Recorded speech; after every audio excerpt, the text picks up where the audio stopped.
আমরা একই দাবিতে আমাদের পরবর্তী কর্মসূচি ঘোষণা করছি। আগামী 11ই ডিসেম্বর আমরা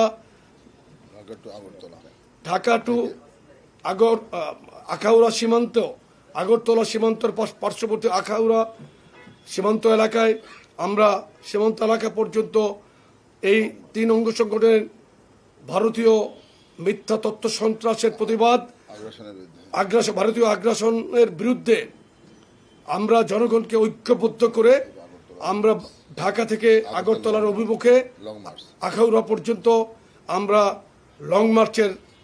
আপনারা লক্ষ্য করছেন যে জুলাই আগস্টের গণ অভ্যুত্থানের পরে ভারতের মিডিয়া বাংলাদেশের বিরুদ্ধে লাগামহীন প্রোপাগান্ডা ছড়াচ্ছে। গণ অভ্যুত্থানের পরিপ্রেক্ষিতে জাতীয় ঐকমত্যের ভিত্তিতে গঠিত ছাত্র জনতার সরকারকে বিব্রত করার উদ্দেশ্যে তারা ক্রমাগত ভিত্তিহীন এবং কল্পনা প্রসূত খবর প্রচার করছে। তাদের অপপ্রচার এবং গুজবের কারণে আন্তর্জাতিক শান্তি ও নিরাপত্তা বিঘ্নিত হওয়ার আশঙ্কা তৈরি হয়েছে, যা একই সাথে ভারতের সংবিধানের 55 অনুচ্ছেদেরও পরিপন্থী। প্রিয় সাংবাদিক বন্ধুগণ, ভারত ফ্যাসিস্ট শেখ হাসিনার পতনকে মেনে নিতে পারছে না। শেখ হাসিনার নির্দেশে 2000-এরও বেশি ছাত্র জনতাকে গুলি করে হত্যা করা হয়েছে, যাদের মধ্যে রয়েছে রিয়া ঘোপ, হৃদয় তারুয়া, রুদ্র সেন, দীপ্ত দে, শুভশীল, তনয় দাস সহ আরো অনেক বীর শহীদ।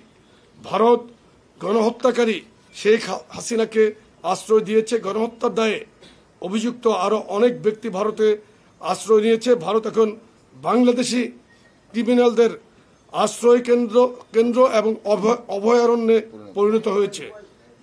শেখ হাসিনা যখন শুট অ্যাট সাইটের অর্ডার দিয়ে গোপ, হৃদয় তারুয়া, রুদ্র সেন, দীপ্ত সেন, শুভশীল, তনয় দাসদেরকে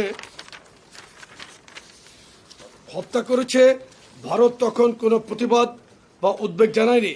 কিন্তু শেখ হাসিনার পতনের পর ভারত কাল্পনিক এবং ভিত্তিহীন সংখ্যালঘু নির্যাতন এর প্রোপাগান্ডা ছড়িয়ে বাংলাদেশের জনগণের বিরুদ্ধে স্পষ্টতই অবস্থান নিয়েছে। শেখ হাসিনাকে ভারতের মাটি ব্যবহার করে বাংলাদেশের ছাত্র জনতার সরকারকে বিব্রত করার সুযোগ দিয়েছে।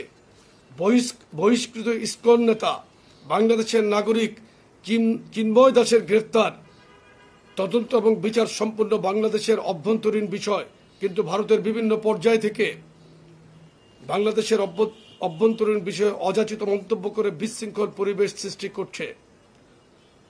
চিন্ময় দাসের অনুসারীদের হাতে জাতীয়তাবাদী আইনজীবী ফোরামের সদস্য এবং সহকারী public prosecutor advocate Saiful Islam আলিফ খুন হওয়ার পরও বাংলাদেশের সর্বস্তরের মানুষ গভীর সংযম দেখিয়েছে, যা সাম্প্রদায়িক সম্প্রীতির অনন্য নিদর্শন। অন্যদিকে ভারত একটি সাম্প্রদায়িক দাঙ্গা প্রবণ রাষ্ট্র।